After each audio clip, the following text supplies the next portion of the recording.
우주 공간 속 지구라는 행성에서 갈세이건 지상 위 천상에서 영원한 것은 하나도 없다. 심지어 항성들마저도 나이를 먹으면서 점차 시들어가고 이윽고 죽음을 맞이한다. 그 모든 것들은 죽고 다시 태어난다. 아득한 과거에 태양도 지구도 없었던 때가 있었다. 밤낮의 구별조차 없었던 시기. 먼 미래에 태어날 후세를 위해 천지창조의 모습을 기록할 그 누구도 없었던 때가 있었다. 그렇지만 당신이 그 순간을 직접 두 눈으로 지켜본 목격자라고 상상해보라. 기체와 먼지의 거대한 덩어리가 자체의 중력으로 급속히 붕괴하면서 점차 빠른 속도로 회전함에 따라 혼돈과 같이 굴규직하던 구름이 점차 질서정연한 얇은 원반형 구조로 변해간다. 그 원반의 한가운데 부분은 짙은 진홍색으로 물들어간다.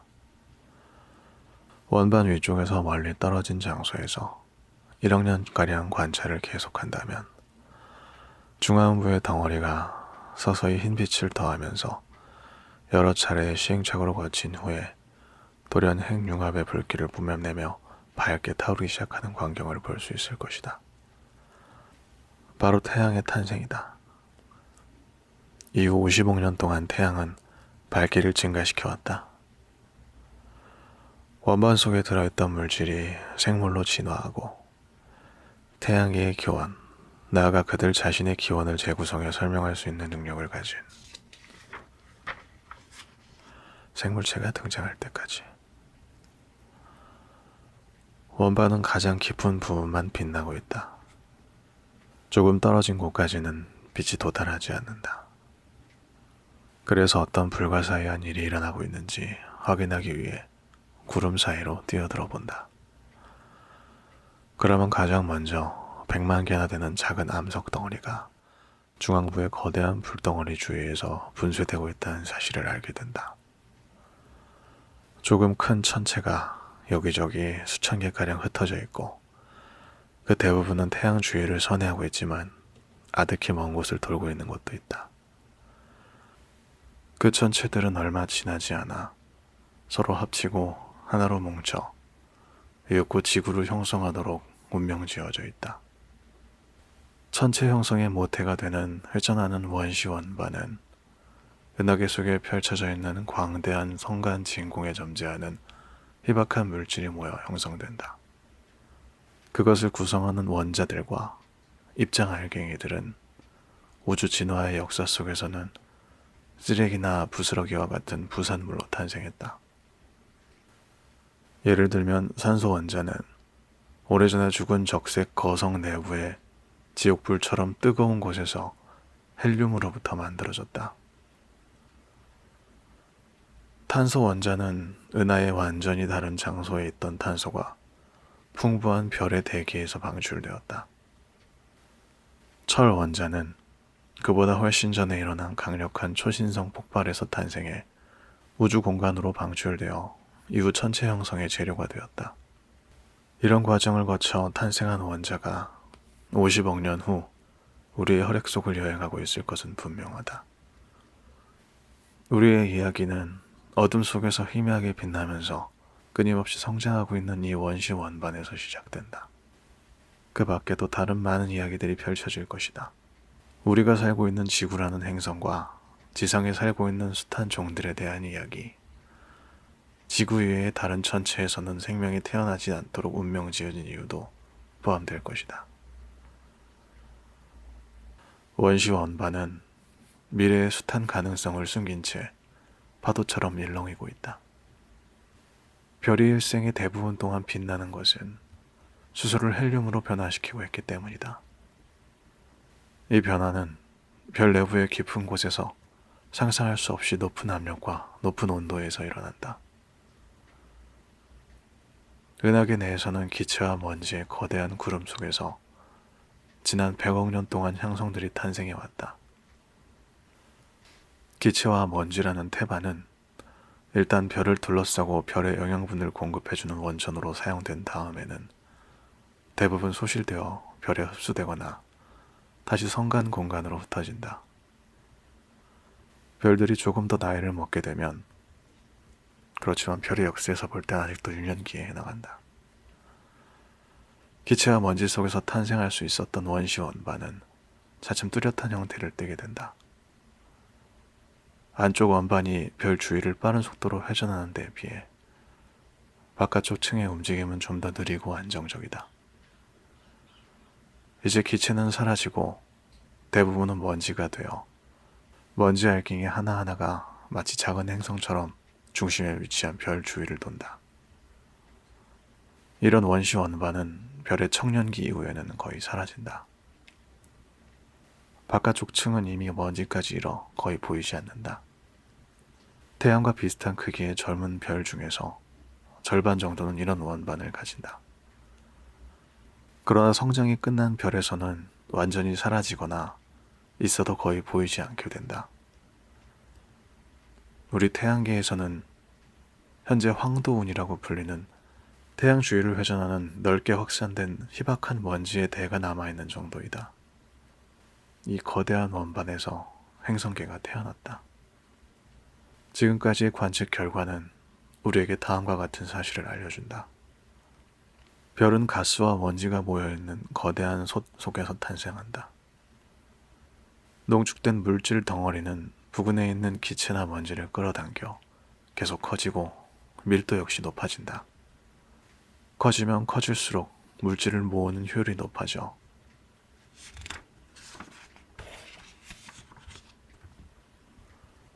문자 그대로 단번에 스타덤에 오르게 되는 것이다. 중심부의 온도와 압력이 충분히 높아지면 우주 공간에서 가장 흔한 수소 원자가 압축되어 핵융합 반응이 시작된다. 핵융합 반응의 규모가 충분히 커지면 별은 점화되어 주위의 어둠을 몰아낸다. 다시 말해서 물질이 빛으로 변하는 것이다.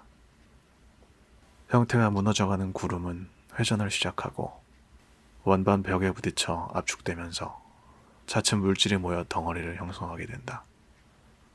처음에는 연기 입자 정도의 크기에서 시작해서 모래 입자가 되고 돌이 되고 바위가 되고 옥석이 되고 이윽고 소천체가 된다. 그런 다음 가장 큰 덩어리가 중력을 이용해 작은 파편을 먹어치우는 단순한 방식으로 구름은 자연스럽게 정리되어 간다. 중심별은 점점 더 밝아지면서 강한 수소바람을 불어내기 시작하고 주위 입자를 다시 우주 공간으로 보낸다. 은하의 어딘가 먼 곳에서는 수십억 년 뒤 태어날 운명을 안고 있는 다른 행성계가 이렇게 버려질 파편들을 이용해 탄생하게 될 것이다. 무수히 많은 별을 에워싸고 있는 기체가 먼지 구름 속에서 서로 떨어져 독립되어 있던 여러 개의 별들이 모여 하나로 합쳐진다. 우리 은하계의 곳곳에서 거대하고 불규칙한 형태의 칠흑 같은 성간 물질 덩어리가 자체 중력으로 응축되어 항성이나 행성을 낳는 엄청난 과정이 진행되고 있다. 우리 은하계에서만 한 달에 한 번꼴로 이런 과정이 일어난다. 지구에서 관측 가능한 전 우주에는 1000억 개 정도의 은하가 있으므로 1초에 100개의 태양계가 태어나고 있는 셈이다. 물론 그렇게 탄생한 천체들의 환경은 대부분 너무나 가혹해서 생명이 살아갈 수 없을 것이다.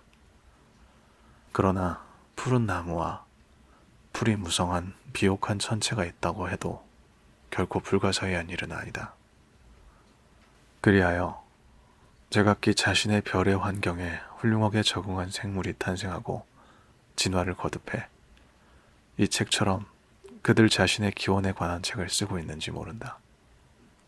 우주가 숨기고 있는 가능성은 인류의 상상을 훨씬 뛰어넘는다.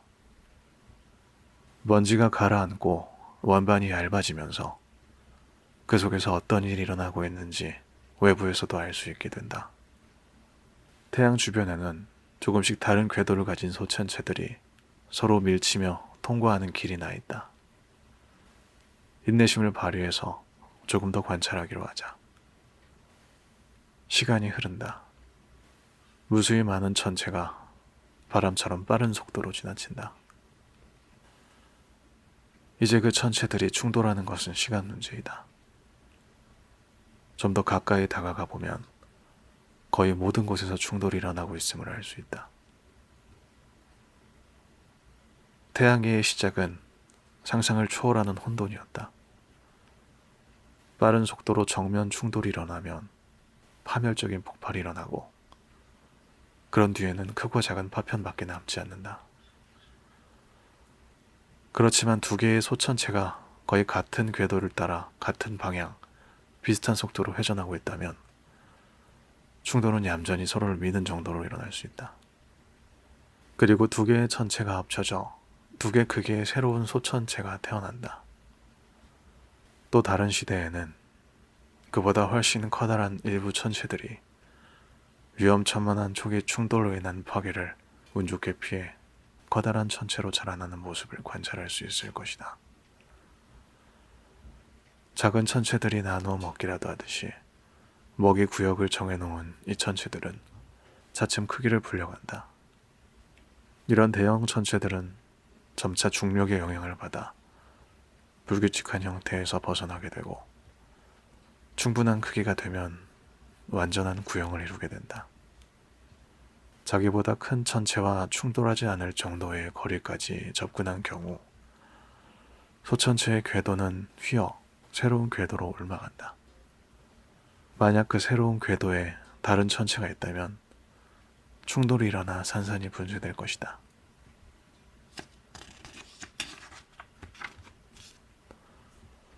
아니면 갓 태어난 태양에 끌려 들어가 뜨겁고 탐욕스러운 식욕의 제물이 될 수도 있다. 아니면 중력의 엄청난 힘에 휘둘리다가 성간의 암흑 속으로 방출될 운명을 안고 있는지도 모른다.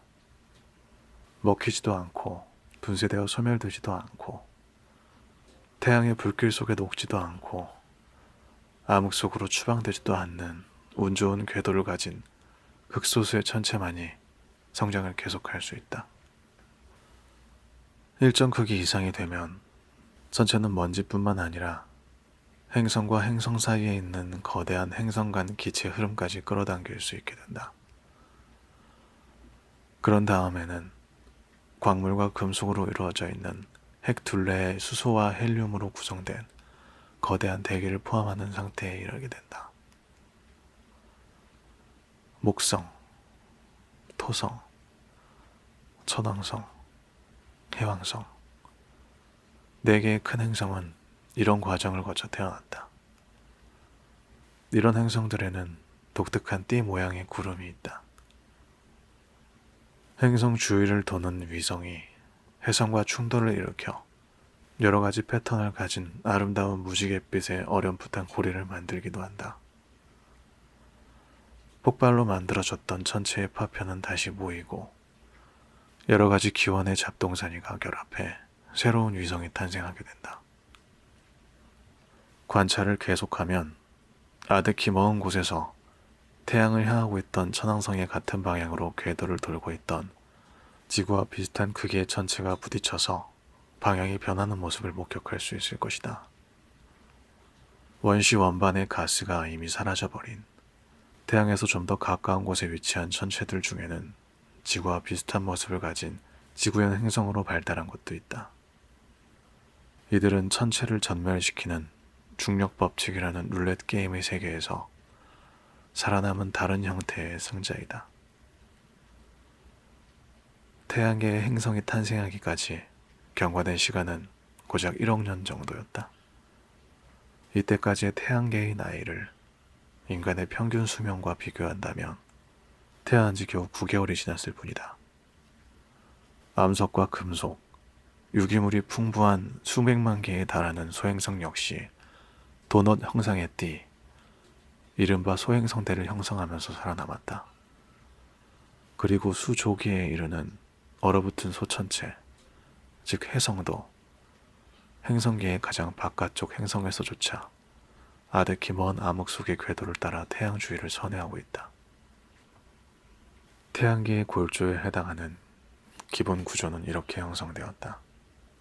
거의 모든 먼지가 사라져버려 한껏 투명해진 행성 간 공간을 태양 광선이 통과하면서 행선을 내리쬐어 따뜻하게 데워주었다.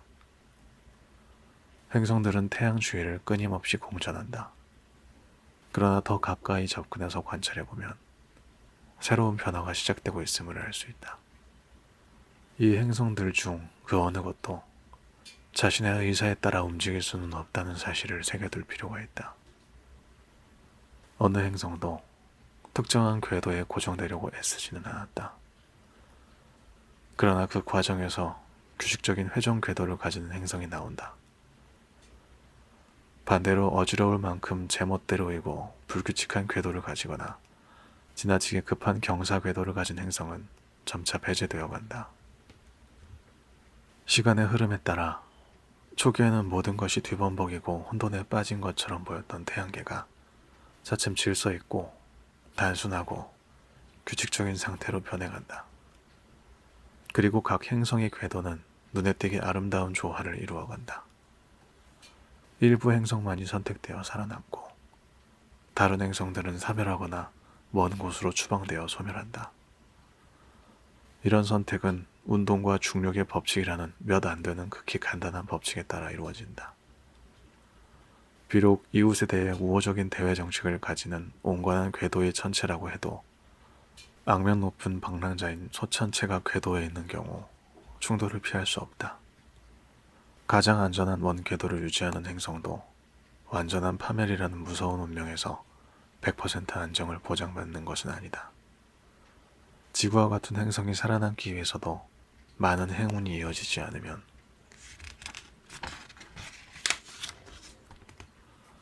안 된다. 이 모든 과정에서 임의적인 우연과 밀접하게 연관된 무엇의 역할은 매우 중요하다. 어떤 천체가 산산조각으로 부서지거나 추방될 것이고 어떤 천체는 무사히 행성으로서의 지위를 유지하게 될 것이라고 단정짓기는 어렵다. 두 천체의 상호작용에는 엄청나게 복잡한 요인들이 개입되며 최종적으로 행성들이 어떻게 배치될 것인가를 알기는 어렵다. 태양계가 아직 기체와 먼지의 형태에서 벗어나지 못하고 있던 초기나 행성들이 그의 모습을 갖추게 된 이후의 시기를 살펴본다 해도 사정은 마찬가지이다. 어딘가 다른 별에 좀 더 문명이 발달한 관찰자가 있다면 그런 과정을 설명하고 그 미래를 예측할 수 있을지도 모른다. 아니, 이런 과정을 자신의 의지에 따라 관장해서 수십억 년 후에 자신이 원하는 결과가 나타나도록 할 수 있을는지도 모른다. 그렇지만 현재 인류의 상황에서는 아직 불가능하다. 여러분은 성간의 암흑 속에서 응축되어 떠돌아다니던 가스와 먼지, 구름에서 출발했다. 그리고 이제 마치 보석처럼 아름다운 태양계가 태어났다. 태양은 밝게 빛나고 행성들은 각기 일정한 간격으로 태양계의 공간을 질서정연하게 채우고 있다. 이 모든 것들은 마치 시계바늘처럼 정확하게 운행되고 있다. 불필요한 성간 물질과 소천체들이 모두 사라졌기 때문에 이제 행성들은 말쑥한 모습으로 대열을 이루고 있는 것이다. 한때 모든 행성들이 동일 평면 위의 궤도를 교차하지 않으면서 공전하는 현상을 해명하러 들었던 과거의 자연과학자들이 신의 손만이 행성들의 운행을 관장할 수 있다고 믿었던 이유를 우리는 쉽게 납득할 수 있다. 이 정도의 정확성과 질서를 설명할 수 있는 이론을 상상할 수 없었던 것이다. 그러나 거기에 신의 뜻이 가해졌음을 나타내는 증거가 없다는 것이 현대의 상식이다. 아니, 최소한 물리학이나 화학의 법칙을 초월하는 사건은 존재하지 않는다. 오히려 압도적인 다수의 천체가 파괴되고 무자비하고 폭력적인 시대가 과거에 존재했음을 알고 있다. 현재 태양계가 보여주는 대단한 밀도가 진화 과정에서 있었던 성간 구름의 무질서 속에서 어떻게 가능할 수 있었는지는 어느 정도까지 알 수 있다. 물론 이 과정에서 작용했던 자연의 법칙은 운동, 중력, 유체역학, 물리화학 등 모두 우리가 알고 있는 법칙들이다. 혼돈을 질서로 바꿔놓은 것은 비정한 선택의 반복이었다. 그런 상황에서 암석과 금속이 풍부하고 태양에서 네 번째로 가까운 행성인 지구는 45억에서 46억 년 전에 탄생했다. 그러나 지구의 탄생 과정이 태양빛이 내리쬐는 가운데 조용하고 순조롭게 진행되었다고 생각해서는 안 된다. 소천체와의 충돌이 완전히 멎은 시기는 단 한 번도 없었다. 심지어 오늘까지도 우주의 공간에서 지구로 떨어지거나 지구가 뒤쫓아가다가 충돌하는 많은 물체가 있었다. 비교적 가까운 과거의 소행성이나 해성이 지구의 충돌에서 남긴 상흔도 있다. 그러나 지구에는 그런 상처와 흉터들을 덮어주고 메워주는 메커니즘이 존재한다. 물과 용암의 흐름, 조산운동, 그리고 지구 조판 운동 등이 그것이다. 따라서 오래된 충돌의 흔적은 어느새 사라져버린다. 그렇지만 달과 화성은 이런 화장을 할 수 없다. 그래서 달과 화성의 남쪽 고원지대나 다른 행성의 위성을 관찰하면 오랜 과거의 참사 기록인 무수한 충돌 흔적이 겹쳐지듯 남아있는 모습을 볼 수 있다. 이제 인류는 달의 파편을 지구로 가지고 돌아와 그 연대를 알아낼 수 있고 충돌 흔적의 연대를 작성해서 과거의 태양계가 일어났던 대충돌극을 재현할 수도 있게 되었다.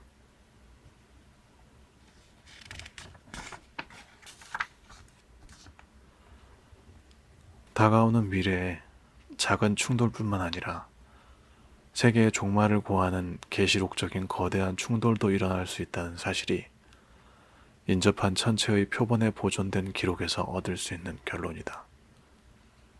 태양의 중년의 나이에 들어선 현재까지 지구 가까운 곳에 있던 위험스러운 천체는 모두 사라졌다. 지구 가까이에 찾아오는 소행성이 있기는 하지만 커다란 소행성이 지구에 직접 충돌하는 가능성은 극히 낮다. 소수의 혜성이 자신의 고향에서 먼 여행을 떠나 지구 근처까지 찾아오기도 한다. 혜성들은 지구에서 아득히 멀리 떨어진 곳에서 다른 항성이나 인접한 거대한 질량의 성간 구름을 방출하기도 하고 얼어붙은 소천체군이 되어 태양계 안까지 침입하기도 한다. 그렇지만 가까운 미래에 대규모 혜성이 지구에 충돌할 가능성은 매우 희박하다. 그러면 이제부터 하나의 천체에 초점을 맞추어 이야기를 전개하기로 하자. 물론 그 천체는 지구이다. 우리는 대기와 지표, 그리고 그 아래쪽에서 일어난 변화 과정을 살펴보게 될 것이다. 그런 다음에는 생명, 동물, 그리고 인간이 탄생하는 과정을 되짚어 볼 것이다. 그러기 위해서는 우주 전체와는 분리된 우리 자신의 임무에 충실한 자기 완결적인 지구라는 행성에 집중하는 편이 나을 것이다. 실제로 우리의 행성 지구와 지구에서 탄생하고 진화해온 생명체의 역사와 운명은 지구 외부에서 오는 결정적인 영향을 받았다.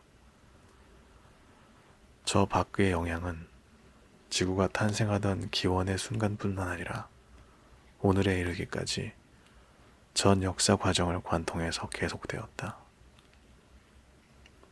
해양, 기후, 생명체의 재료, 변이, 대규모적인 종의 절멸, 진화의 시기와 속도 등 헤아릴 수 없을 정도이다. 만약 지구가 우주의 다른 어느 곳에서 완전히 밀폐된 채 외부로부터는 오직 태양광선만 받을 수 있는 상태였다면 이 모든 현상들과 과정들은 결코 해명될 수 없을 것이다. 지구를 구성하고 있는 모든 물질은 우주에서 온 것이다. 막대한 양의 유기물이 우주 공간에서 지상으로 떨어져 내렸고 태양광선의 작용으로 변성되어 이윽고 생명을 배태하기 위한 재료가 될 수 있었다. 생명이 탄생한 뒤 환경의 변화에 대응해 모습을 바꾸고 적응해 나갈 수 있었던 것도 우주 광선이나 천체의 충돌과 같은 외부 요소와 관련된다. 오늘날 지구의 거의 모든 생물들은 가장 가까운 항성에서 얻은 에너지를 사용해 살아가고 있다고 할 수 있다. 어디까지가 지구에서 나온 것이고 어디부터가 지구 밖에서 온 것인지 확실히 구분할 수는 없다. 현재 지구에 존재하는 모든 원자는 은하계의 다른 곳에서 쏟아져 내린 원자들의 방사선 붕괴로 인해 생성된 그 기일부를 제외하고는 분명 과거의 지구 이외의 곳에서 존재했던 것이기 때문이다. 우리 인류의 선조들이 모두 오늘날과 같이 하늘과 땅을 분명하게 구분한 것은 아니었다. 민족이나 인종에 따라서는 하늘과 땅을 떨어질 수 없이 밀접하게 연결된 무엇으로 인식하고 있었다. 예를 들면 고대 그리스 신화에서는 올림포스 신들의 할아버지는 하늘의 신 우라노스이고 그의 아내, 즉 신들의 할머니는 대지의 신 가이아이다. 따라서 이 두 신이 인류의 선조가 되는 셈이다. 고대 메소포타미아의 신앙도 같은 생각에 토대를 두고 있었다. 이집트 왕조에서는 남녀 관계가 역전되어 여신 누트가 천공의 신, 남신 게브가 대지의 신이었다. 인도 히말라야 산맥에 사는 곤약 나가족의 주신은 지금도 대지와 하늘을 결합하는 신 가왕, 하늘과 대지를 연결하는 장반이라는 두 신이다. 오늘날 멕시코와 과테말라에 사는 키체야마족은 우주를